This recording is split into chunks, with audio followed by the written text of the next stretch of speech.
Every character and every creature in the game, every piece of armor, everything has been completely rebuilt from scratch. The art direction and style of Gears character and creature work is so rich and so loved by the community that we knew that we couldn't just do whatever we wanted. We had to really stay true to that. But at the same time, how could we take that and translate it into the quality that's expected from next-gen artwork in video games right now? We didn't want the pew, pew, pew laser stuff, right? We wanted this kind of Vietnam era kind of look where it was ballistics and stuff. You saw the mechanisms, you saw the grease and the heavy gears and things like that. At that time, the artwork for character and creature work, that was really the standard. The biggest issue was how do we transfer that over to next-gen quality? The process we kind of followed when we first got the characters was we drilled down into their DNA and found out kind of what made each character pop, what was the most important thing that the players remembered about them. For the COGs, when we were updating them, we wanted to, we didn't want to go back to the drawing board with the concepts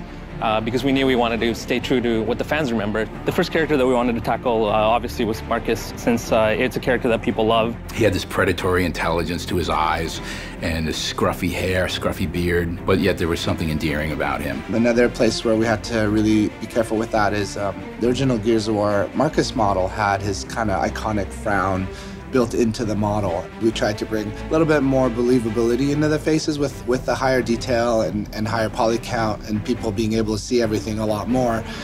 We just had to make sure that we pulled a few things back but still kept that iconic look there. Copy that. Well, we sure as shit can't stay here. You're Baird.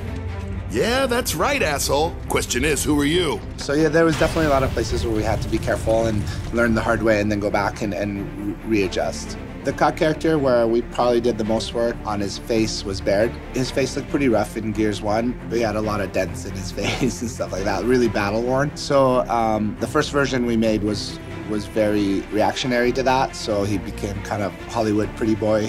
So that's obviously not what we wanted, so then we had to go back. We wanted to kind of leverage some of the new technology to give him a more unique look and a more interesting look. Because we had these fantastic character models, we brought combat in close, and the chainsaw brought it even closer. That was the iconic weapon, right? I mean, that's the thing when people think Gears, it's that. Our approach for upgrading all the weapons and all the vehicles on Gears was really to stay true to the design. We found ways to animate and just kind of have the whole thing function much more as you'd expect in a modern video game. Going back to that game after so many years, you realize that Xbox 360 really couldn't visualize the assets as like the helicopter because of the technical limitations.